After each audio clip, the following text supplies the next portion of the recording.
Gold, trusted gold buyers. మీరు తాకట్టు పెట్టిన బంగారాన్ని విడిపించి ఈ రోజు ఉన్న మార్కెట్ ధరకు కొనబడను.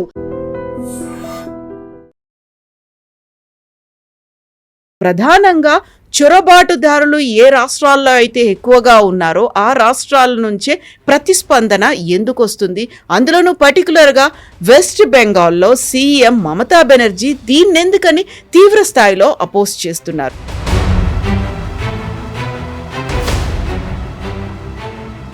మమతా బెనర్జీ లెటర్ రాయడం అనేది ఒక భయోత్పాతాన్ని మీరు కలిగిస్తున్నారు, ఒక అరాచకాన్ని సృష్టించే ప్రయత్నం చేస్తున్నారు, ఎస్ఐఆర్ని ఆపేయండి అనే మాట.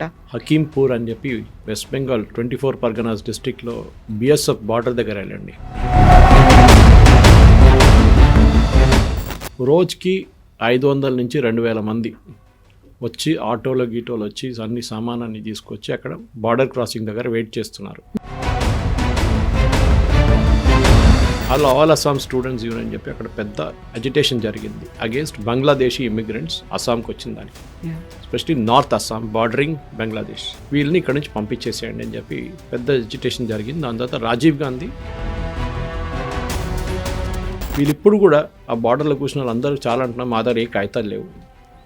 కొంతమంది అని చెప్పినట్లు ఓటర్ ఐడి కార్డు ఉంది, కొంతమంది ఆధార్ కార్డు తెచ్చుకున్నారు, విచ్ ఇస్ ఫేక్. ఇప్పుడు మన బార్డర్ గార్డ్స్ బిఎస్ఎఫ్ ఏం చేస్తున్నారంటే వీళ్ళందరినీ ఫింగర్ ప్రింట్స్ చేస్తున్నారు.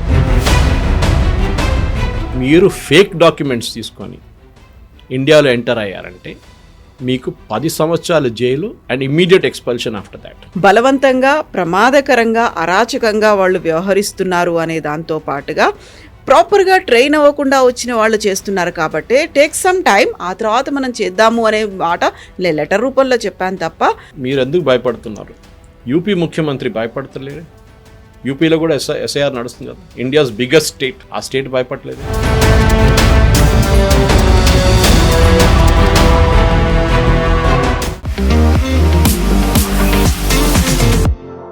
నమస్తే, నేను Kavitha. Welcome to I dream news and నిజాలు. ఓటర్ జాబితాను క్రమబద్ధీకరించడంతో పాటుగా అందులో అవకతవకల్ని నిరోధించడానికి కేంద్ర ప్రభుత్వం స్పెషల్ ఇంటెన్సివ్ రివిజన్ ని చేపట్టింది. దీనిపై కొన్ని రాష్ట్రాలు మాత్రం తమ వ్యతిరేకతని చూపిస్తున్నాయి, ఆందోళనలు కూడా చేస్తున్నాయి. అందులో ప్రధానంగా చొరబాటుదారులు ఏ రాష్ట్రాల్లో అయితే ఎక్కువగా ఉన్నారో ఆ రాష్ట్రాల నుంచే ప్రతిస్పందన ఎందుకు వస్తుంది? అందులోనూ పర్టికులర్గా వెస్ట్ బెంగాల్లో సీఎం మమతా బెనర్జీ దీన్నెందుకని తీవ్ర స్థాయిలో అపోజ్ చేస్తున్నారు. మనతో పాటుగా ఉన్నారు సీనియర్ జర్నలిస్ట్ సురేష్ కొచాతిల్ గారు. సార్ నమస్తే. నమస్తే. సో స్పెషల్ ఇంటెన్సివ్ రివిజన్ వస్తోంది అనగానే కేరళ గురించి మనం విన్నాము, ఆ తర్వాత వెస్ట్ బెంగాల్, తమిళనాడు, వీటన్నిటిలో ప్రధానంగా వెస్ట్ బెంగాల్లో అంత తీవ్ర స్థాయిలో ప్రొటెస్ట్. అందులో కూడా స్వయంగా సీఎంఏ లెటర్ రాయడం, మమతా బెనర్జీ లెటర్ రాయడం అనేది ఒక భయోత్పాతాన్ని మీరు కలిగిస్తున్నారు, ఒక అరాచకాన్ని సృష్టించే ప్రయత్నం చేస్తున్నారు, ఎస్ఐఆర్ని ఆపేయండి అనే మాట. ఎందుకలా? దాని ఎందుకు అనేది ఆన్సర్ మీకు హకీంపూర్ అని చెప్పి వెస్ట్ బెంగాల్ 24 పర్గనాస్ డిస్ట్రిక్ట్లో బిఎస్ఎఫ్ బార్డర్ దగ్గర వెళ్ళండి. లాస్ట్ 3 రోజుల నుంచి అక్కడ హిందీ ఛానల్ వాళ్ళు చాలా మటుకు, ఈవెన్ ఇంగ్లీష్ ఛానల్స్ అక్కడ వెళ్ళి న్యూస్ కవర్ చేస్తున్నారు. రోజుకి 500 నుంచి 2000 మంది వచ్చి ఆటోలో గీటోలు వచ్చి అన్ని సామానాన్ని తీసుకొచ్చి అక్కడ బార్డర్ క్రాసింగ్ దగ్గర వెయిట్ చేస్తున్నారు బంగ్లాదేశ్కి వెళ్ళడానికి. చాలా మంది దాంట్లో ఇంటర్వ్యూ చేశారు వాళ్ళ ఛానల్ వాళ్ళు, యూట్యూబ్లో ఉంది, మీరు చూసుకోవచ్చు. అందరు ఏమంటున్నారంటే మేము కొంతమంది 5 సంవత్సరాల ముందు, కొంతమంది 6 సంవత్సరాల ముందు, కొంతమంది 10 సంవత్సరాల ముందు, ఒక మేదీ హసన్ అని ఒకడు వాడితే 22 సంవత్సరాల ముందు వచ్చారంట బంగ్లాదేశ్ నుంచి.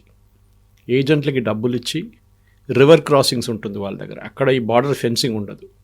రాత్రిపూట అక్కడి నుంచి 5,000, 10,000 ఇచ్చే ఏజెంట్లకి తెచ్చుకొని ఇండియా వైపు వచ్చారు. బంగ్లాదేశ్ నుంచి వెస్ట్ బెంగాల్ క్రాస్ ఓవర్ చేసి దాని తర్వాత 24 పర్గనాస్, మాల్డా, ముర్షిదాబాద్ ఈ ఏరియాస్లోనే మ్యాక్సిమం పాపులేషన్ ఉంది. వీళ్ళు అక్కడ సెటిల్ అయిపోయారు. దాని తర్వాత కొంతమంది దాంట్లో ఓటర్ ఐడి కార్డులు, ఆధార్ కార్డులు అన్నీ తెచ్చుకున్నారు. అక్కడ ఆధార్ వెస్ట్ బెంగాల్ 20 రూపాయలకి మీకు వచ్చేస్తుంది ఆధార్ కార్డు. నిజంగా ఆధార్ కార్డు కాదు, నాట్ ద రియల్ వన్. అది వీళ్ళకి తెలియదు. వీళ్ళేమనుకుంటారు అది రియల్ ఆధార్ కార్డు అనుకుంటాడు. వాళ్ళకి ఏదో ఒక 16 నంబర్లు కొట్టేసి ఇచ్చేస్తాడు, ఫోటో పెట్టేసి ప్రింట్అవుట్ ఇచ్చి ఇచ్చేస్తాడు. వీళ్ళు అదే తీసుకొని తిరుగుతారు. కానీ దాంతో కూడా వీరు ఓటర్ ఐడి తయారు చేసుకుని, ఇది సిపిఎం టైం నుంచి మొదలైంది వెస్ట్ బెంగాల్లో. జ్యోతి బసు గారు ముఖ్యమంత్రి ఉన్న టైం నుంచే, ఎందుకంటే 65, 71 దాని తర్వాత జరిగిన ఘటనల తర్వాత కూడా వెస్ట్ బెంగాల్కి అస్సాం వైపు చాలామంది వెస్ట్ బెంగాల్, బంగ్లాదేశ్ నుంచి వచ్చారు ఇటువైపు. దాంట్లో మహతా కమ్యూనిటీ అని ఒకటి ఉంది, MAHUTA, మౌతా MAUTA అని కూడా చెప్తారు వాళ్ళు ఒక SC community, Hindu SC community.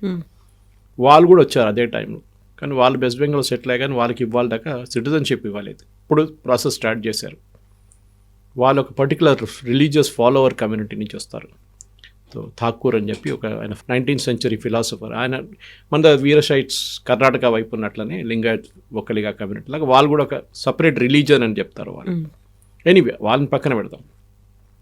ఈ మెయిన్లీ ముస్లిమ్స్ వెస్ట్ బెంగాల్ వైపు, అస్సాం వైపు వెళ్ళినప్పుడు అస్సాంలో పెద్ద ప్రాబ్లం జరిగింది. మీకు గుర్తుంటుంది, ప్రఫుల్ల కుమార్ మహంతా టైంలో ఆల్ అస్సాం స్టూడెంట్స్ యూనియన్ అని చెప్పి అక్కడ పెద్ద అజిటేషన్ జరిగింది అగేన్స్ట్ బంగ్లాదేశీ ఇమిగ్రెంట్స్ అస్సాంకి వచ్చిన దానికి, especially north Assam bordering Bangladesh. వీళ్ళని ఇక్కడ నుంచి పంపించేసేయండి అని చెప్పి పెద్ద ఎజిటేషన్ జరిగింది. దాని తర్వాత రాజీవ్ గాంధీ ఈ ఆల్ అస్సాం స్టూడెంట్స్ యూనియన్తో నాకు అగ్రిమెంట్ సైన్ చేశారు. National register of citizens implement చేస్తాం, అక్కడ ఉన్న ఎవరెవరు వచ్చారు బంగ్లాదేశ్ని అందరినీ పంపించేస్తాం ఇక్కడి నుంచి అని చెప్పి. కానీ రాజీవ్ గాంధీ చేయలేకపోయారు. ఎందుకంటే అందరికి తెలిసిందే, షాబాను కేసులోనే బ్యాక్అవుట్ చేసిన రాజీవ్ గాంధీ ఇదేం చేస్తారు, ఇది కూడా చేయలేదు. కొంతమందిని అక్కడెక్కడ పంపించారు. కానీ 24 డిస్ట్రిక్ట్ల అసెంబ్లీ కాన్స్టిట్యున్సీలో ఇప్పుడు కూడా బంగ్లాదేశ్ నుంచి వచ్చిన ముస్లిం సెటిల్ అయి సిటిజన్షిప్ కూడా వచ్చేసింది వాళ్ళకు. తరుణ్ గొగోయ్ టైం నుంచి దానికి ముందున్న కాంగ్రెస్ ముఖ్యమంత్రులందరూ వీళ్ళకి సిటిజన్షిప్ ఇచ్చేశారు, విచ్ ఈజ్ ఇల్లీగల్. ఇప్పుడు అక్కడ అదే ఏరియాలో ఒక పార్టీ ఉంది, AIUDF అని చెప్పి, బద్రుద్దీన్ అజ్మల్. ఆయన మినిమం వాళ్ళకు ఒక 10-15 సీట్లు వస్తుంది ఆ ఏరియా నుంచి. మన కిషన్గంజ్ లాగా, కిషన్గంజ్ టువర్డ్స్ బీహార్ మీరు వినుంటారు, అక్కడ AIM కాంగ్రెస్ అందరు అక్కడి నుంచి కలుస్తారు సీట్లు. అక్కడ కూడా ఇదే వెస్ట్ బెంగాల్ నుంచి బార్డరింగ్ అది. అక్కడ కిషన్గంజ్లో 60% మంది ముస్లిమ్స్ పాపులేషన్. ఒక 40 సంవత్సరాల ముందు 10% కూడా లేకుండే. సో కంప్లీట్గా మైగ్రేషన్ జరిగింది. వెస్ట్ బెంగాల్లో మీరు అనలైజ్ చేస్తే కొన్ని డిస్ట్రిక్ట్లో మన యూజువల్ ఏంటంటే ఒక సెన్సస్ నుంచి నెక్స్ట్ సెన్సస్కి వెళ్ళేటప్పుడు ఒక 10 to 15% గ్రోత్ ఉంటుంది పాపులేషన్.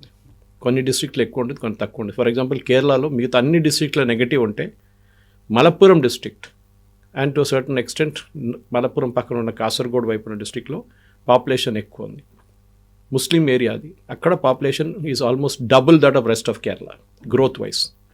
అంటే కేరళలో మొత్తం పిల్లలు 1.5 పుట్టినట్టే మలప్పురం సైడ్ 3.5 నుంచి 4, అంటే 4 children per family. ఇక్కడేమో 1 children per family, లేకుంటే మ్యాక్సిమం 2. సో వాళ్ళ పాపులేషన్ పెరుగుతూనే పోతుంది. అది వాళ్ళ స్ట్రాటజీ.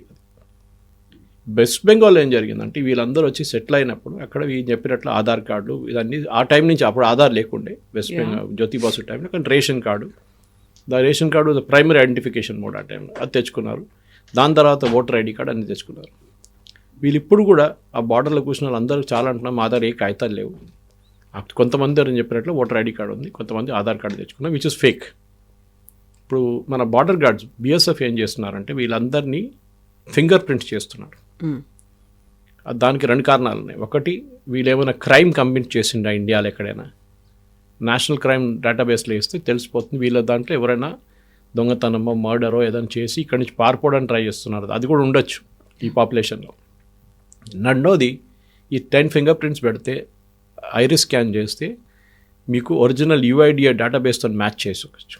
దాంట్లో కూడా ఒరిజినల్ ఆధార్ కార్డు ఇవ్వడం తీసుకున్నాను తెలిసిపోతుంది. ఇప్పుడు దీనికి 2-3 సెంటర్స్ ఉన్నాయి వెస్ట్ బెంగాల్లో, ఈ ఆధార్ కార్డు తయారు చేసే సెంటర్స్. అక్కడ 2-3 సార్లు NIA వాళ్ళు రేడ్ చేశారు, చాలామందిని అరెస్ట్ చేశారు, కానీ మళ్ళీ నడుస్తుంది. ఎందుకంటే స్టేట్ గవర్నమెంట్ సపోర్ట్ ఉంది వాళ్ళకి. ఇదే లింకు మీకు కేరళలో కనిపిస్తుంది. కేరళలో పెరుంబావూర్ అని చెప్పి ఒక టౌన్ ఉంది, ఫుల్ ఆఫ్ బెంగాలీస్. అక్కడ ఆల్మోస్ట్ 100% బెంగాలీస్ అని చెప్పారు, మలయాళీ చాలా తక్కువ. అంటే లేబరర్స్ వీళ్ళందరూ పనిచేయడానికి వచ్చారు అక్కడ. అక్కడి నుంచి మీరు బెంగాల్కి వెళ్ళే ట్రైన్లో లేకుంటే ఉత్తరప్రదేశ్ వైపు వెళ్ళే ట్రైన్ ఫుల్ ఉంటుంది ఎప్పుడైనా డైలీ. ఆ ప్లేస్లో కూడా చాలామంది ఫేక్ ఆధార్ కార్డుతో దొరికారు. రోహింగ్యాస్ దొరికారు అక్కడ NIAకి చాలామంది. కానీ రోహింగ్యాస్కి అడ్వాంటేజ్ ఏంటంటే వీళ్ళకి national human rights commission UNHRC వాళ్ళు కార్డ్స్ ఇస్తారు, రెఫ్యూజీ కార్డ్స్.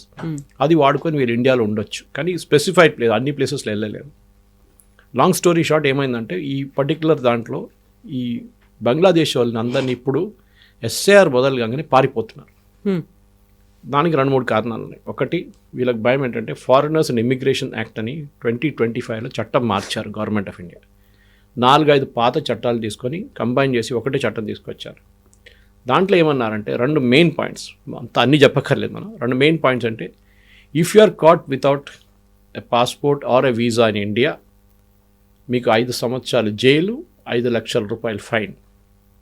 అంటే మీ భారతదేశంలో మీరు ఎక్కడి నుంచైనా ఎంటర్ అయినప్పుడు మీ దగ్గర పాస్పోర్ట్ వీసా లేకుండా మీరు ఎంటర్ అయ్యారంటే మీకు 5 లక్షల జుర్మానా, 5 సంవత్సరాలు జైలు. రెండవది, మీరు ఫేక్ డాక్యుమెంట్స్ తీసుకొని ఇండియాలో ఎంటర్ అయ్యారంటే మీకు 10 సంవత్సరాలు jail and immediate expulsion after that. భారతదేశం పంపించేస్తారు ఎక్కడైనా కానివ్వండి. ఇప్పుడు మనం రోహింగ్యాలు తీసుకెళ్ళి అండమాన్స్ వైపు నుంచి వాళ్ళకి ఐలాండ్ మీద వెళ్ళి పడేసాం వాళ్ళందరినీ, చాలామంది బోట్లో తీసుకెళ్ళి. దాని పెద్ద గొడవ జరిగింది సుప్రీంకోర్టులో. ఈ లాయర్లు కాలిన్ గొన్సాల్విస్, ప్రశాంత్ భూషణ్ వీళ్ళందరూ వెళ్ళి హ్యూమన్ రైట్స్ ఎక్కడ పోయింది అది ఇదని చెప్తే సుప్రీంకోర్టు చెప్పారు, ఏం మన సిటిజన్స్ కాదు, we are not a dharamshala to take everybody. ఇదే కేసు జార్ఖండ్లో జరిగింది. జార్ఖండ్లో బంగ్లాదేశ్లో వచ్చి చాలామంది సెటిల్ చేసినప్పుడు అక్కడ జార్ఖండ్ హైకోర్టు 6 నెలల ముందు, you can Google it, you will get it, Jharkhand high court, Jharkhand police, Jharkhand DGP and Jharkhand గవర్నమెంట్కి ఆర్డర్ ఇచ్చారు, ఇంతమంది వచ్చి ఇక్కడ సెటిల్ అవుతున్నారు, this is a tribal state Jharkhand, మీరు అక్కడ వచ్చిన వాళ్ళని అందరినీ ఐడెంటిఫై చేసి పంపించండి. వీళ్ళు ఏం చేస్తున్నారంటే బంగ్లాదేశ్ ముస్లిమ్స్ వచ్చి లోకల్ ట్రైబల్స్ని పెళ్లి చేసుకుంటున్నారు, అమ్మాయిల్ని డబ్బులు ఇచ్చి దాన్ని ఇచ్చి పెళ్లి చేసుకొని పిల్లలు, కానీ పిల్లల్ని కన్వర్ట్ చేయట్లేదు, పిల్లల్ని వైఫ్ని అట్లనే ట్రైబల్ స్టేటస్ ఉంచుకొని వీరు ఆ ట్రైబల్ స్టేటస్ తీసుకుంటున్నారు హస్బెండ్ అని చెప్పేసి. ఆ నాపాలని చెప్పి జార్ఖండ్ హైకోర్టు ఇచ్చిన ఒక నిర్ణయం ఉంది. It is there in the, you can go to the Google and search. కానీ ఇప్పుడు జరుగుతుంది ఏంటంటే వీళ్ళు ఎందుకు పారిపోతున్నారు, ఈ చట్టాలు భయపడి పారిపోతున్నారు, ఎందుకంటే వీళ్ళిద్దరు కాగితాలు లేవు. దీనికి ఒక బ్యాక్ స్టోరీ ఇంకోటి ఉంది కవిత గారు. ఈ ఎస్ఐఆర్ ప్రాసెస్ గురించి మమతా బెనర్జీ, పినరాయి విజయన్, స్టాలిన్ ఎందుకు భయపడుతున్నారంటే వాళ్ళ కోర్ ఓటర్ బేస్ అది. ఇప్పుడు నా దగ్గర ఒక డీటెయిల్డ్ ఆర్టికల్ ఒకటి ఉంది which was done by a very professional foundation. వాళ్ళు ఏం చేశారంటే డెమోగ్రఫిక్ రీకన్స్ట్రక్షన్ ఎక్సర్సైజ్ అని చెప్పి ఒక ఎక్సర్సైజ్ చేశారు. 2002లో ఉన్న ఎస్ఐఆర్ జరిగినప్పుడు, లాస్ట్ ఎస్ఐఆర్ జరిగింది వెస్ట్ బెంగాల్లో, ఆ డేటా తీసుకున్నారు. ఓకే, ఆ డేటా తీసుకొని దాంట్లో ఎంతమంది ఏ ఏజ్ గ్రూప్లో ఉన్నారని అనలైజ్ చేశారు. ఓకే, అనలైజ్ చేసి దాన్ని ఎక్స్ట్రాపోలేట్ చేసి దాంట్లో ఎంతమంది 2024 దాకా సర్వైవ్ చేసి ఉంటారని. ఫర్ ఎగ్జాంపుల్ దాంట్లో ఏజ్ గ్రూప్ మీరు 55 to 67 తీసుకోండి, వాళ్ళ సర్వైవల్ రేట్ చాలా తక్కువ ఉంటుంది. న్యాచురల్లీ వాళ్ళు 2002 నుంచి 23 సంవత్సరాల తర్వాత వాళ్ళు ఉండరు, they will cross 100 also. So probabilities less. కానీ 18 to 27 ఏజ్ గ్రూప్లో వాళ్ళ సర్వైవలిటీ చాలా ఎక్కువ ఉంటుంది, 96% ఉంటుంది. ఇక్కడ దే విల్ క్రాస్ మ్యాక్సిమం వాళ్ళు 40-45కి వచ్చేస్తారు అంతే. సో వాళ్ళ సర్వైవల్ ఎక్కువ ఉంటుంది. సో వీళ్ళు ఎక్స్ట్రాపోలేట్ చేసి అప్పుడు తీసిన ఫిగర్ ప్రకారం వెస్ట్ బెంగాల్లో టోటల్ ఓటింగ్ పాపులేషన్ 2002లో ఉండేది 3.74. I have the figures with me. 3.74 voters in 2004. దాని తర్వాత సర్వైవర్స్ ఇన్ 2024 తీసుకొచ్చారు. దీన్ని ఎక్స్ట్రాపోలేట్ చేసి వీళ్ళు ఏం చేశారంటే నెక్స్ట్ లెవెల్ తీసుకొచ్చినప్పుడు ఒరిజినల్ ఓటర్ బేస్ 4.74 నుంచి 2024కి వచ్చేటప్పుడు 88+ క్రాస్ చేసిన వాళ్ళని తీసేసారు లిస్ట్ నుంచి, సర్వైవబిలిటీ తక్కువ ఉంటుందని చెప్పి 3.74 ఓటర్స్ యాక్చువల్లీ ఉండాలి. ఓకే, దాని తర్వాత ఏం చేశారంటే పాపులేషన్ 86 నుంచి 2006 పాపులేషన్ బేసిస్ తీసుకున్నారు సెన్సస్ ప్రకారం. ఆ డేటా దీనికి యాడ్ చేశారు. యాడ్ చేసి క్యాల్కులేట్ చేస్తే టోటలీ వెస్ట్ బెంగాల్లో ఉండాల్సిన ఓటర్లు ఈజ్ అబౌట్ 6.3 crores. కానీ ఇప్పుడున్నది 7.6 crores. 1.3 crore ఎక్కువ ఉన్నారు. మినిమం మీరు ఒక ఎర్రర్ పర్సెంటేజ్ తీసేస్తే కూడా 1.04 crores ఓటర్స్ ఎక్సెస్గా ఉన్నారు. ఈ ముర్షిదాబాద్, మాల్డా 24 పర్గనాస్లో పాపులేషన్ నార్మల్ ఇండియన్ పాపులేషన్ కన్నా 200% పెరిగింది. ఎట్లా పెరిగిందండి? సో ఈ 2002 ఈ ఎస్ఐఆర్ది అడ్వాంటేజ్ ఏంటంటే, ఆ డిసడ్వాంటేజ్ ఏంటంటే వీళ్ళ కోసం 2002లో సపోజ్ మీరు ఆ టైంలో 6 సంవత్సరాలుగా ఉన్నారు ఏజ్ మీది, యూ కెనాట్ బీ ఓటర్. ఆ టైంలో 21 ఉండే ఓటర్ ఏజ్, ఇప్పుడు 18 చేశారు. సో 21 ఓటర్ ఏజ్ మీరు లేరు, అప్పుడు 5 years ఉన్నారు మీరు, మీ అమ్మగారు నాన్నగారు ఉన్నారు. మీరు అక్కడి నుంచి 2025కి వచ్చేటప్పుడు మీరు ఎలిజిబుల్ అయిపోయారు. 23 సంవత్సరాల కన్నా ముందే మీరు ఎలిజిబుల్ అయిపోయి ఉంటారు. పాసిబ్లీ 2019 ఎలక్షన్స్లో మీరు ఎలిజిబుల్ అయిపోయారు 18 years. వీళ్ళేం అడుగుతున్నారంటే 2002 డేటాబేస్ నుంచి వర్క్ చేస్తున్నారు. దానికే మమతా బెనర్జీ, పినరాయి, స్టాలిన్ అందరూ అబ్జెక్ట్ చేస్తున్నారు. మీరు 2024లో ఎలక్షన్ జరిగింది కదా లోక్సభ, మీరు ఆ డేటా తీసుకోవచ్చు కదా ఎలక్షన్లో, ఆ రోల్స్ తీసుకోవచ్చు. దాంట్లో మొత్తం తప్పులు ఉన్నాయి. ఈ 64 లక్షల మంది బీహార్లో ఎట్లా తీసేశారో అదే. దాంట్లో ఓన్లీ 1000 మంది వచ్చి అబ్జెక్ట్ చేశారు, మిగతా ఎవ్వరు అబ్జెక్ట్ చేయలేదు. Dead voters, duplicate voters and permanently migrated voters. So ఈ డేటాలో కూడా చాలా మటుకు పర్మనెంట్లీ మైగ్రేటెడ్ ఓటర్స్ని తీసేశారు వీళ్ళు. కానీ వెస్ట్ బెంగాల్ ఇప్పుడు జరుగుతున్న ఏంటంటే ఈ 1.04 crore ఓటర్స్ ఉన్నారు చూడండి, వాళ్ళే ఇప్పుడు పారిపోతున్నారు. దాంట్లో మొత్తం 1.04 వెళ్ళారు, ఎందుకంటే చాలామంది అక్కడి నుంచి మిగతా స్టేట్స్కి వెళ్ళారు. ఈ నిన్న ఇంటర్వ్యూ చేసిన ఇద్దరు హిందీ ఛానల్ చూసిన దాంట్లో వాళ్ళు హైదరాబాద్లో పనిచేశారంట దానికన్నా ముందు వచ్చి. ఎవరు తప్పు ఇక్కడ? మమతా బెనర్జీ ఏమంటున్నారు, అమిత్ షా కిందే కదా బిఎస్ఎఫ్ పనిచేస్తున్నారు, వీళ్ళు భారతదేశంలో ఎట్లా దూరిపోయారు 2014 తర్వాతే కదా, దానికన్నా ముందు ఏం జరిగింది అది అడగవచ్చు. సరే 2014 తర్వాత జరిగింది కూడా Amit Shah is responsible, no doubt about it. కానీ BSF was essentially corrupt body అప్పుడు ఆ టైంలో. ఇప్పుడు చాలా మటుకు క్లీనప్ చేశారు వాళ్ళు బిఎస్ఎఫ్ని. పర్మనెంట్ పోస్టింగ్ కూడా వాళ్ళు ట్విస్ట్ చేసి వాళ్ళు ఇమీడియట్ ట్రాన్స్ఫర్ చేస్తున్నారు, ఎక్కువ రోజులు అక్కడ ఉండకుండా డబ్బులు తీసుకొని మనుషుల్ని ఇక్కడ రానియడం ఇప్పుడు లేదు. క్యాటిల్ స్మగ్లింగ్ చాలా నడుస్తుంది. ఆంధ్ర తెలంగాణ నుంచి ఆవులు తీసుకొని వెస్ట్ బెంగాల్లో స్మగిల్ చేసి బంగ్లాదేశ్ పంపిస్తుండే వాళ్ళు. చాలా వీడియోలు చూసుంటాం దాన్ని. సో ఈ ప్రసక్తి ఏం జరిగిందంటే వీళ్ళు బంగ్లాదేశ్కి ఎందుకు పారిపోతున్నా ఈ ఎక్స్ప్లెనేషన్ దీనికి ఉంది. మమతా బెనర్జీ ఏమంటున్నారు, ఆపేయమంటున్నారు. మీరు చెప్పారు కదా ఇప్పుడు ఆపేసేయాలి అర్జెంటుగా. 29 మంది సూసైడ్ చేసుకున్నారంట బిఎల్ఓలు. ఎందుకు ఆత్మహత్య చేసుకున్నారో ఎవరికి తెలియదు, ఆ ఫిగర్స్ కరెక్ట్ అని ఎవరికి తెలియదు. ఎవరో 2-3 ఆత్మహత్య చేసుకుంటే వాళ్ళు ఎలక్షన్లో 1000 ఫామ్లు డిస్ట్రిబ్యూట్ చేయాలి. మ్యాక్సిమం 1200 ఫామ్లు ఒక బిఎల్ఓకి ఉంటుంది, ఒక బూత్ది. ఆ ఫామ్లు మళ్ళీ రిటర్న్ తీసుకొని ఒక సెంటర్కి ఇస్తే వాళ్ళు స్కానింగ్ చేసుకొని వాళ్ళు అప్లోడ్ చేసేస్తారు, ఎంట్రీ ఇంకా కూడా చేస్తారు. ఇంతే పని. కానీ వాళ్ళ దగ్గర 2002 డేటాబేస్ ఉంటుంది. సో వాళ్ళు ఏమి వచ్చి అడుగుతారంటే మీ దగ్గర, సరే కవిత గారు మీరు ఆ టైంలో మీరు కాదు, ఇంకా I'm just taking an example, ఆ టైంలో 3 years ఉన్నారు. ఇప్పుడు 2025లో you would become 22 + 3 25 years old. మీకు ఆ టైంలో ఓటర్ ఐడి కార్డు లేకుండే, ఇప్పుడు మీకు ఉంది. కానీ మేము అంగీకరించట్లేదు ఇప్పుడు voter ID card, we're not taking into account.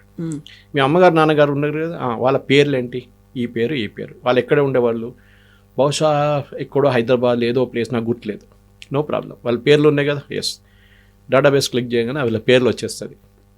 ఆ పేర్లలో వాళ్ళ కాన్స్టిట్యున్సీ పేరు వచ్చేస్తుంది. అక్కడి నుంచి బహుశా మారుంటారు, కొత్త ఇంటికి వచ్చి ఉంటారు, ఏదని చేసి ఉంటారు ఇల్లు తీసుకుని.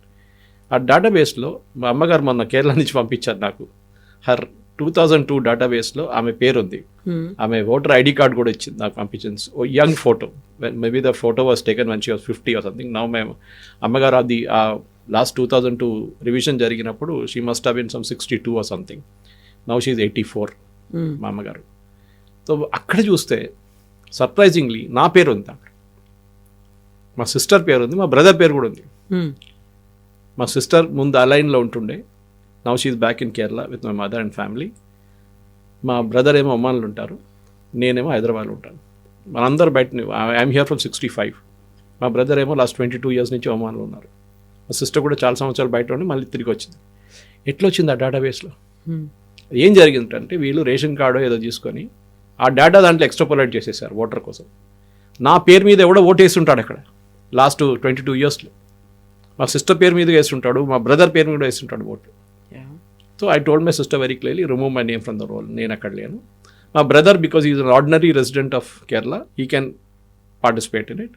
మా సిస్టర్ ఈజ్ నా permanently settled in Kerala, she can take it, no problem.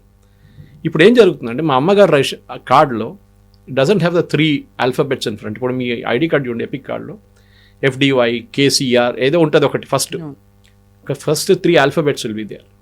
AHT ఏదో ఉంటుంది, అది లేదు, ఓన్లీ న్యూమరల్స్ అదే. అప్పుడు నాకు డౌట్ వచ్చింది, మంది ఏంటి న్యూమరల్స్ ఒకటే అని చెప్పి మళ్ళీ ఎలక్షన్ కమిషన్ వెబ్సైట్కి వెళ్ళి చెక్ చేస్తే ఆ టైంలో న్యూమరల్స్ లేకుండే, న్యూమరల్స్ ఒకటే ఉండే, ఆల్ఫాబెట్స్ లేకుండే. ఫైన్. కానీ ఎలక్షన్ కమిషన్ వాళ్ళ దగ్గర BLO దగ్గర డేటాబేస్ ఉంది. వాళ్ళు ఎందుకు చెక్ చేస్తున్నారంటే, ఇప్పుడు కవిత వచ్చి చెప్తున్నారు నేనున్నాను, కానీ మా అమ్మగారు నాన్నగారి పేరు నాకు పేరే గుర్తులేదు, వాళ్ళు ఎక్కడున్నా నాకు గుర్తులేదు. ఏం గుర్తులేదు అంటే, మీ కార్డు ఉంది కదా మీ దగ్గర, ఉంది, దాంట్లో మీ అమ్మగారు నాన్నగారి పేరు ఉంది కదా, మళ్ళీ మీరు ఇప్పుడు అన్నారు కదా మీ నాన్నగారి పేరు తెలియదని చెప్పి, అదెట్లా? మీద డ్రైవింగ్ లైసెన్స్ ఉందా? ఉందండి. దాంట్లో ఉందా మీ నాన్నగారి పేరు? ఉందండి. అదెట్లా వచ్చింది? That means you are lying. ఈ బంగ్లాదేశ్ వాళ్ళ దగ్గర ఈ 2002 డాక్యుమెంట్ లేదు. వాళ్ళ అమ్మ గారు బంగ్లాదేశ్లో ఉన్నారు, కొంతమంది వాళ్ళు తోడే ఉన్నారు. దే నెవర్ ఎగ్జిస్టెడ్ ఇన్ 2002 డేటాబేస్లో. దాన్ని భయపడి పారిపోతున్నారు వీళ్ళు. Because they get caught, easily పట్టుకుంటారు వాళ్ళని.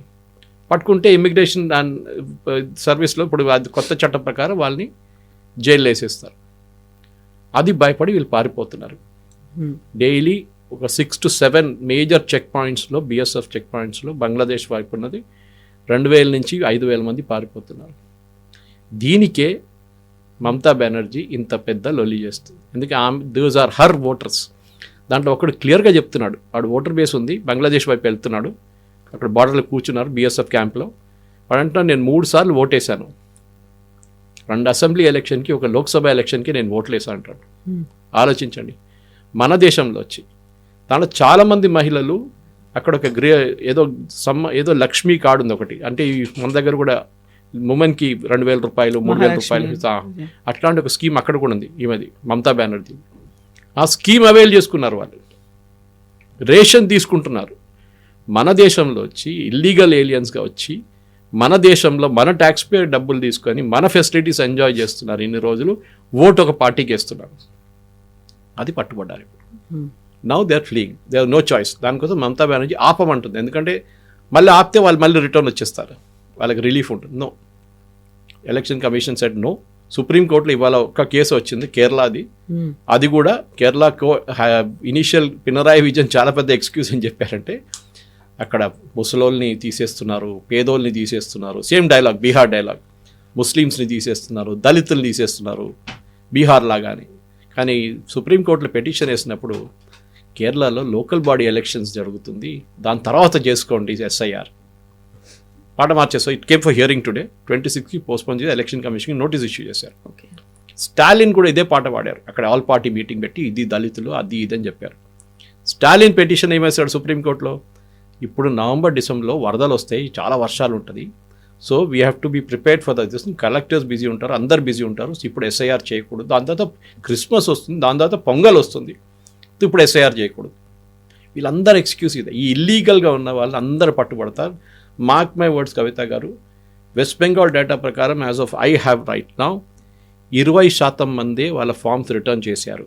ఓకే, ఫిలప్ చేసిన ఫామ్స్ ఇంకా టైం ఉందిలే, డిసెంబర్ 4th దాకా ఉంది. కానీ ఇవాళ పొద్దున అంటే నిన్న రాత్రి దాకా ఉన్న ఫామ్స్లో డిజిటైజ్ ఫామ్స్ అంటారు, అంటే ఫిలప్ చేసిన ఫామ్ని స్కాన్ చేస్తారు. నేను చెప్పాను చూడండి, ఆ స్కాన్ చేసిన దాంట్లో only about 20% has come back, మిగతా రాలేదు. ఇంకా ఎక్కడ పోతుందో తెలియదు. నా అంచనా ప్రకారం ఇదే 1.4 crores 1.3 crores మంది, అక్కడ 64 అంటే దాన్ని ఆల్మోస్ట్ ఒక 60% ఎక్కువ 70% ఎక్కువ బెంగాల్లో పడుతుంది, 100%. అది వర్ ఆల్ ఫేక్ ఓటర్స్. ఈ ఫేక్ ఓటర్స్ కోసం ఇంత ఏడుస్తున్నారు వీళ్ళు. ఎందుకంటే వీళ్ళ డేటాబేస్ అది, చనిపోయిన వాళ్ళు వచ్చి ఓటేస్తారు మన దేశంలో, డూప్లికేట్ వాళ్ళు వచ్చి ఓటేస్తారు, ఇంకా మిగతా ఇక్కడెక్కడ మైగ్రేటెడ్ పర్మనెంట్లో వాళ్ళ కార్డులు కూడా ఉంచుకొని వాళ్ళ పేరు మీద కూడా ఓటేస్తారు. ఇది అక్కడ జరుగుతున్న రెగ్యులర్ థింగ్. దాన్ని ఎలక్షన్ కమిషన్ ఆపారు. బీజేపీ ఇంత కష్టపడి కూడా అక్కడ వెస్ట్ బెంగాల్లో లాస్ట్ అసెంబ్లీ ఎలక్షన్లో 60 సీట్లు గెలుచుకున్నారు, ఇప్పుడు 65 ఎమ్మెల్యేలు ఉన్నారు వాళ్ళకి.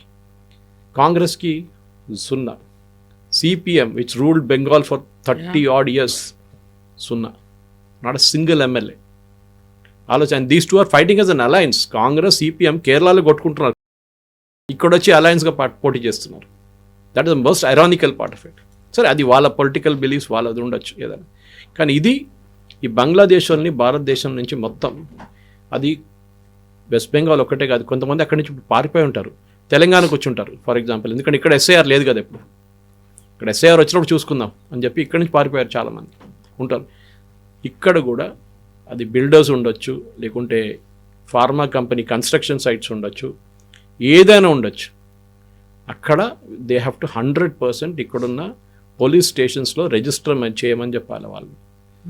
వాళ్ళ ఆధార్ కార్డో వాళ్ళ ఏ ప్రూఫ్ ఉందో అది తీసుకురండి, వచ్చి రిజిస్టర్ చేయండి. ఇక్కడున్న కాంట్రాక్టర్స్ కానీ ఇక్కడున్న builders, owners is on them. In fact ఈ కేసులో ఇప్పుడు బంగ్లాదేశ్కి పంపిస్తున్న వాళ్ళు ల్యాండ్ లార్డ్స్ పంపిస్తున్నారంట. There is one guy who's quoted, Waseem Sheikh అని చెప్పి 18,000 రెంట్ తీసుకుంటే అంట 6 మంది దగ్గర. 6 బంగ్లాదేశ్ వాళ్ళ ఒక ఇచ్చిన పెద్ద రూమ్లో ఉంటుండే 18,000 రూపీస్ రెంట్ తీసుకుంటే. కానీ మొన్న లాస్ట్ వీక్ ఎస్ఐఆర్ వాళ్ళు వచ్చినప్పుడు వీళ్ళందరినీ పారిపోమని చెప్పి ఖాళీ చేసి పంపించేశారంట. అందుకే ఆయన మీద కేసు పడుతుందని భయపడి ఇల్లీగల్ ఏలియన్స్ని పెట్టుకున్నారని చెప్పి. ఇక్కడ కూడా అదే ప్రాబ్లం రాబోతుంది.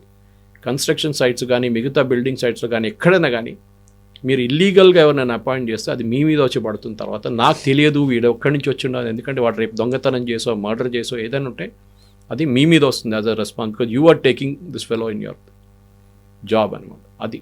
సో ఈ బంగ్లాదేశ్ థింగ్ ఇంకొక 10 రోజులు కూడా చూద్దాం, ఇంకా ఇంక్రీజ్ అవుతుంది. ఇప్పుడు రోజుకి 2,500 మంది ఒక్కొక్క బార్డర్ క్రాసింగ్ దగ్గర వస్తున్నారు. వాళ్ళని ఫింగర్ ప్రింట్ చేసి ఐరిస్ స్కాన్ తీసుకొని వాళ్ళ డీటెయిల్స్ మొత్తం తీసుకొని బంగ్లాదేశ్ రైఫిల్ అప్పగిస్తున్నారు. వాళ్ళు ఆనెస్ట్గా మంచిగా ట్రీట్ చేస్తున్నాం, వాళ్ళు బండ్లో తీసుకొని అటువైపు ఎడిసేస్తున్నారు బార్డర్ వైపు, వాళ్ళు చూసుకుంటున్నారు అక్కడి నుంచి. ఇది it is the revolution for us why Mamata Banerjee is worried. ఆమె ఎంత పెద్ద ఏడుపు ఎందుకని దీని నుంచి చాలా క్లియర్గా తెలిసిపోతుంది కవిత గారు. కాకపోతే తను రాసినటువంటి లెటర్ ఎవరైతే ఇప్పుడు ఎస్ఐఆర్ కోసం వెళ్తున్నటువంటి సిబ్బంది దేవర్ నాట్ ప్రాపర్లీ ట్రైన్డ్, బలవంతంగా ప్రమాదకరంగా అరాచకంగా వాళ్ళు వ్యవహరిస్తున్నారు అనే దాంతో పాటుగా ప్రాపర్గా ట్రైన్ అవ్వకుండా వచ్చిన వాళ్ళు చేస్తున్నారు కాబట్టి టేక్ సమ్ టైం, ఆ తర్వాత మనం చేద్దాము అనే మాట లెటర్ రూపంలో చెప్పాను తప్ప అది that is not against SIR అనేటువంటి మాట. మమతా బెనర్జీ ఒక మాట గుర్తుపెట్టుకోవాలి, వీళ్ళందరికీ ట్రైనింగ్ ఇచ్చారు.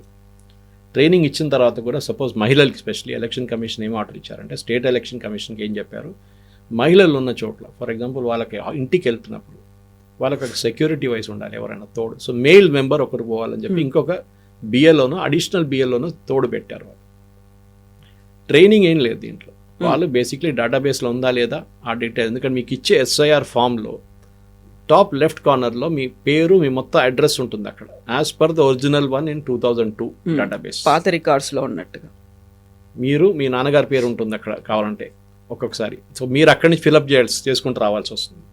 మీ పేరు ఉంటే మీరు 2024 డేటాబేస్ నుంచి చూసుకొని మీరు లింకప్ చేసుకోవచ్చు అక్కడికి.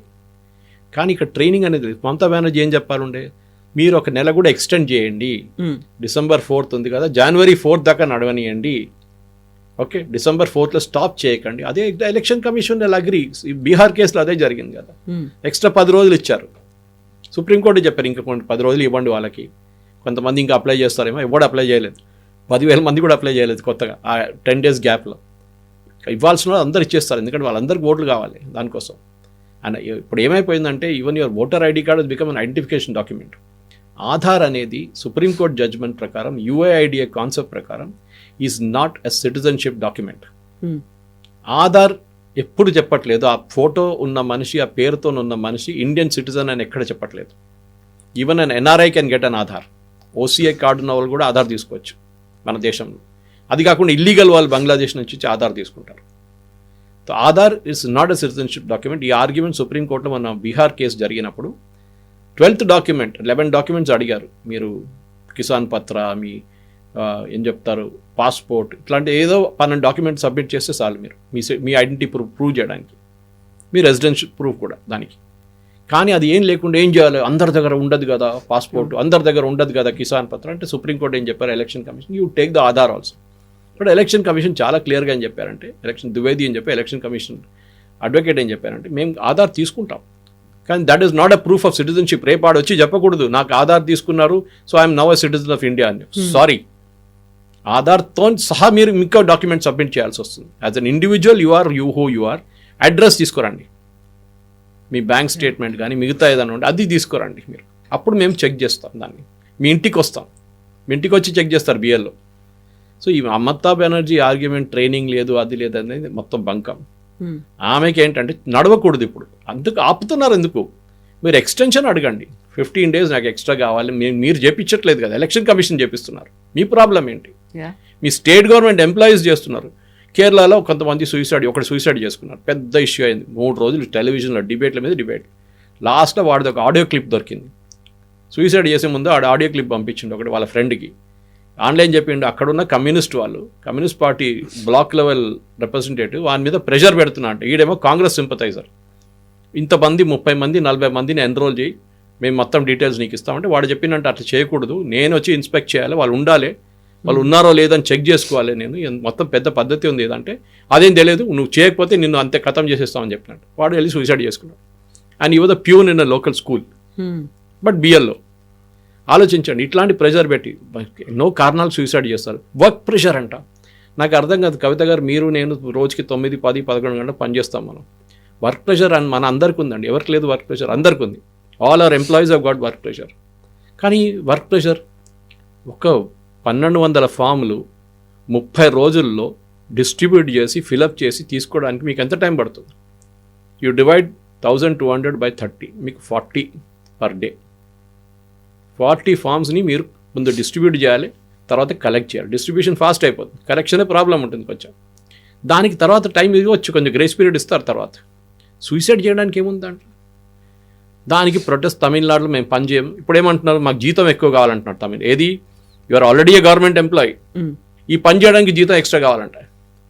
ఆలోచించండి. ఎనీవే, దట్ స్టేట్ గవర్నమెంట్ ఏదో ఇచ్చారు, వాళ్ళ అలవెన్స్ ఎక్స్ట్రా ఇచ్చారు. కేరళలో యూనియన్స్, వాళ్ళ యూనియన్ వాళ్ళు అంటున్నారు మేము చేయం. So this actually as per rule, Kavitha గారు, ఎలక్షన్ కమిషన్ ఒఫీషియల్స్గా పనిచేస్తున్నారు వీళ్ళు. They are under the official on the election commission. ఈ టైంలో వాళ్ళ పేరు ఒకసారి ఇచ్చేస్తే బిఏలోగా they are election commission official.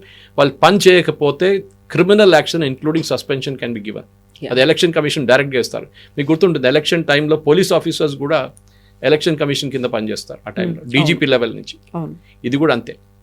So చాలా మంచి ఎక్సర్సైజ్ జరగనియండి. నేను దీనికన్నా ముందు కూడా చాలా ఛానల్స్ చెప్పాను, మన ఛానల్ కూడా చెప్పుంటాను బహుశా. మన దగ్గర ఉన్న 90 కోట్ల మంది ఓటర్స్, 100 కోట్ల మంది ఓటర్స్ మినిమం 10% to 12% తగ్గిపోతుంది. వీళ్ళందరూ ఫేక్ ఓటర్స్. అది బంగ్లాదేశ్ నుంచి వచ్చిండో, మయన్మార్ నుంచి వచ్చిండో, శ్రీలంక నుంచి వచ్చిండో, నేపాల్ నుంచి వచ్చిండో మనకు తెలియదు. కానీ ఇల్లీగల్ ఎంట్రన్స్ ఇక్కడ ఉండకూడదు. This is a spin off జరిగిందన్నమాట. వీళ్ళందరూ ఎన్ఆర్సీ అంటారు చూడండి, ఇది ఎన్ఆర్సీ. యాక్చువల్లీ ఇదే భయపడుతున్నారు. ఓవైసీ చెప్తూనే ఉంటాడు చూడండి, ఇది ఎస్ఐఆర్ కాదు ఎన్ఆర్సీ చేస్తున్నారని. Indirectly is correct. ఎందుకంటే దీంట్లో భయపడి పారిపోతున్నారు. అప్పుడు ఎన్ఆర్సీ పనిచేస్తుంది అన్నమాట అక్కడ. ఎవ్రీ కంట్రీ, కవిత గారు, ఎవ్రీ కంట్రీ, లోకంలో మోస్ట్ ఆఫ్ ద కంట్రీస్లో ఒక రిజిస్టర్ ఉంటుంది. It's called national register of citizens. Suresh ఒక నంబర్, కొచ్చాట్లు కవిత గారికి ఒక నంబర్ ఉంటుంది. మన దగ్గర Aadhaar is serving as that. కానీ it is not a citizenship document. మన దగ్గర సుప్రీంకోర్టు ఎన్నోసార్లు చెప్పారు, did an NRC, get an NRC and get it done. అస్సాంలో జరుగుతున్న ఎన్ఆర్సీ ఇప్పుడు లాస్ట్ 3 సంవత్సరాల నుంచి is being done under the supreme court jurisdiction, under supervision. ఎందుకంటే అక్కడ అది ఒరిజినల్ అగ్రిమెంట్ ప్రకారం, ఆసుతోని రాజీవ్ గాంధీతో చేసిన అగ్రిమెంట్ ప్రకారం అక్కడ ఆల్రెడీ నడుస్తుంది. దానికోసం అస్సాంలో ఇప్పుడు ఈ 12 రాష్ట్రాలు యూనియన్ టెరిటరీతోని ఎస్ఐఆర్ పెట్టలేదు వాళ్ళు. తర్వాత ఇప్పుడు ఒక వారం ముందు they announced SR, not SIR, special revision. ఎందుకంటే ఇంటెన్సివ్గా ఎన్ఆర్సీ చేసేసారు అక్కడ ఆల్రెడీ. రెండుని మెర్జ్ చేస్తారు ఇప్పుడు వాళ్ళు. సిటిజన్షిప్ డాక్యుమెంట్స్ తీసుకొస్తారు, ఇటువైపు తీసుకొస్తారు. అక్కడ చాలా మంది అస్సాంలో జైల్లో ఉన్నారు, డిటెన్షన్ సెంటర్స్ అంటారు, జైలు కాదు అది. They are not Indian citizens. వాళ్ళని అక్కడ తీసుకెళ్ళి అక్కడ వేసేసారు. వాళ్ళందరూ బంగ్లాదేశ్ వాళ్ళు, చాలామంది, దాంట్లో కొంతమంది రోహింగ్యాలు ఉన్నారు. వాళ్ళని వాళ్ళ రాష్ట్రాలు తీసుకుంటలేరు. బంగ్లాదేశ్ వాళ్ళ దగ్గర చెప్తే వీళ్ళు మా రోజులు కాదంటున్నారు. చాలా ఈజీ. కానీ వెస్ట్ బెంగాల్ నుంచి వస్తున్నారు వాళ్ళు, ఆటోమేటిక్ చెప్తున్నారు మేమే, we're Bangladeshis, we want to go back. కిదర్ సే హై, జషోర్ సే హై, ఢాకా సే హై, చిటగాంగ్ సే హై అని ఆల్రెడీ చెప్తున్నారు అక్కడ కూర్చొని క్యాంప్లలో, న్యూస్ ఛానల్స్కి. So it's good exercise. నడవనేయండి. మమతా బెనర్జీకి ఉన్న భయం రాహుల్ గాంధీ కూడా ఉండే. రాహుల్ గాంధీ తెలిసిపోయింది ఏం జరిగింది బీహార్లోనే, అదే భయం వాళ్ళకి మిగతా స్టేట్స్ కూడా ఉంటుంది డెఫినెట్గా. అబ్జెక్ట్ ఏం చేస్తారంటే, అది మీకు ఎవరైనా లిస్ట్ని తీసేస్తే you can easily file a petition. అక్కడ బిఏలోకి ఒక చిన్న లెటర్ ఇస్తే చాలు, నా పేరు తీసేశారండి ఇల్లీగల్గా, ఇది నా పేరు, ఇది నా అమ్మగారి పేరు, నాన్నగారి పేరు అంటే within 1 week they will get it done. Check చేసి, సూపర్వైజ్ చేసి, మీ ఇంటికి వచ్చి చెక్ చేసి మీ లిస్ట్లో మీ పేర్లు ఎక్కిచ్చేస్తారు. సో ఫస్ట్ డెమోగ్రాఫిక్ చేంజెస్ వస్తున్నాయి అనేటువంటి మాటని నరేంద్ర మోదీ అన్నారు పిఎంగా, ఆయన క్యాంపెయినింగ్లో పాల్గొన్నప్పుడు. బట్ ఇన్ఫిల్ట్రేటర్స్ వచ్చారు అనుకున్నప్పుడు ఓన్లీ వెస్ట్ బెంగాల్లో కనిపిస్తున్నారా, అస్సాంలో మాత్రమే కనిపిస్తున్నారా, మిగతా చోట్లకి వెళ్ళట్లేదా, మా మీదే ఎందుకు ఫోకస్ పెడుతున్నారు అనేటువంటి మాట కూడా వస్తుంది కదా అక్కడి నుంచి. మీరు ఎందుకు భయపడుతున్నారు? యూపీ ముఖ్యమంత్రి భయపడతలేరు. యూపీలో కూడా ఎస్ఐఆర్ నడుస్తుంది కదా, ఇండియాస్ బిగ్గెస్ట్ స్టేట్. 80 ఎంపీస్ని పంపిస్తారు వాళ్ళు. అవును, ఆ స్టేట్ భయపడలేదే, వాళ్ళు ఏమనట్లేదే. ఇక్కడ మిగతా రాష్ట్రాలు కూడా నడుస్తుంది కదా, యూనియన్ టెరిటరీస్ నడుస్తుంది కదా, గుజరాత్లో నడుస్తుంది కదా, వాళ్ళకి ఎవ్వరికి ప్రాబ్లం లేదు. గుజరాత్లో కాంగ్రెస్ లీడర్స్ ఏడవట్లేదు కదా, యూపీలో అఖిలేష్ యాదవ్ ఏడవట్లేదు కదా. మీకెందుకు ప్రాబ్లం వస్తుంది? మీరెందుకు భయపడుతున్నారు? ఇంగ్లీష్లో అంటారు గిల్టీ ఫీలింగ్. అది ఆమెకు తెలిసిపోయింది, నేను ఈ ఓటర్ని అన్నీ తీసేస్తే రేపు నాకు ఉంటుందో లేదో నాకు తెలియదు. ఈ పోయినసారి 65 సీట్లు వచ్చిన బీజేపీ ఈసారి మెజారిటీ వస్తుందో ఆమెకు భయం ఉంది. బీహార్లో జరిగింది అదే కదా, మీరు చూసారు కదా. బీహార్ అనాలిసిస్ చూస్తే ఎక్కడెక్కడ ఫేక్ ఓటర్స్ తీసేశారో అక్కడంతా బీజేపీ గెలిచారు. కిషన్గంజ్ లాంటి ప్లేస్లో చాలా తక్కువ మంది ఫేక్ ఓటర్స్ని తీశారు. ఎందుకంటే అక్కడ ఆల్రెడీ వాళ్ళు ఫేక్ అక్వైర్ చేసుకున్నారు, వాళ్ళు సిటిజన్షిప్ అక్వైర్ చేసుకున్నారు, వాళ్ళు ఆధార్ కార్డులు అక్వైర్ చేసుకుని సిటిజన్స్ అయిపోయారు లాస్ట్ 30 సంవత్సరాల్లో. అక్కడ ఏఐఎంఎం కాంగ్రెస్ గెలిచింది. This is the difference. ఇది సైంటిఫిక్గా ప్రూవ్ చేయొచ్చు. ఆల్రెడీ చాలా మటుకు న్యూస్ పేపర్స్ వచ్చింది క్లియర్గా. వీళ్ళేమంటారు, మీరు తీసేశారు కదా దానికోసం మీరు గెలిచారు. కాదు, తీసేసినప్పుడు మీకు అబ్జెక్షన్కి మీకు టైం ఇచ్చాము. ఇంతమంది పేర్లు తీసేశారు, వాళ్ళ పేర్లతో సహా రండి అంటే రాలేదు ఎవరు, ఒక్క పార్టీ కూడా రాలేదు. సుప్రీంకోర్టు అడిగారు కాంగ్రెస్ అభిషేక్ మను సింఘ్వి దగ్గర, ఎందుకు మీ పార్టీ ఎందుకు రావట్లేదు, why are you not filing an objection? No answer. So Mamata Banerjee హిందీలో అంటారు డర్ అచ్చా హై అంటారు, వెరీ గుడ్. ఆమె కొంచెం భయపడాల్సిందే. ఈ ఎలక్షన్ కమిషన్ ఆమె ఏ డ్రామా చేస్తే కూడా పట్టించుకోరు, వాళ్ళ పని చేసుకుంటూ పోతారు. Last 2 days deputy election commissioner is there in West Bengal, ఇవాళ కూడా ఉన్నారు ఆయన.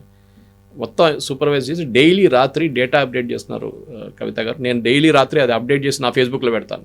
అన్ని 12 states and union territories. ఇప్పుడు అస్సాం కూడా స్టార్ట్ అయింది, 13 అయిపోయింది. Yes sir, thank you so much sir. Thank you. And for more videos, Please subscribe to iDream. Please subscribe to iDream. Please subscribe iDream. And please subscribe to iDream.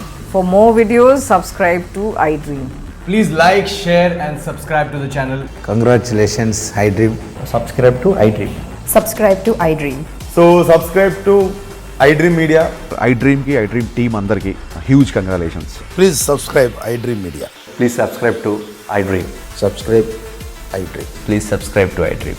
iDream అంటే నా కళల ఛానల్ను subscribe చేసుకున్న నోరు తిరుగుతలేదు, మీరైతే గంట గుర్తు కొట్టండి. For more such videos, please subscribe to iDream. Subscribe to iDream. Please subscribe to iDream. Please subscribe iDream Media. Please do subscribe to iDream. Please subscribe to iDream Media. For best entertainment and information, please subscribe iDream. And don't forget to subscribe to iDream.